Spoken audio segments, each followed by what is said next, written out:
నా పేరు Pratap Reddy, real estate business చేస్తుంటాను. చాలా ఇయర్స్ నుంచి బిజినెస్ చేస్తున్నా కానీ అవి ఎక్కడ కూడా ముందుకు వెళ్ళడం లేదు.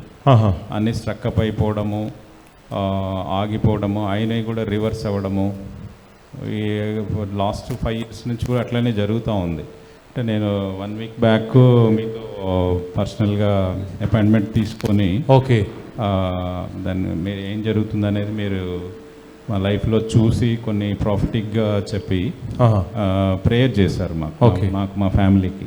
124 hours తర్వాత వర్క్స్ అన్ని మూవ్ అవ్వడం స్టార్ట్ అయిపోయింది. పర్సనల్ అపాయింట్మెంట్లో కొన్ని విషయాలు ఆటంకాలు తొలగించాల్సి వచ్చింది. సో తొలగించిన తర్వాత పరిశుద్ధాత్మ దేవుడు వీళ్ళ కుటుంబంలో కార్యం చేశాడు. ఏ బిజినెస్ అయితే సాగడం లేదో కొన్ని విషయాలు బ్రేక్ చేసిన తర్వాత బిడ్డకు మూవ్మెంట్ స్టార్ట్ అయింది, అగ్రిమెంట్ జరుగుతుంది. దేవుడి బిడ్డ జీవితంలో గొప్ప కార్యం చేస్తున్నాడు.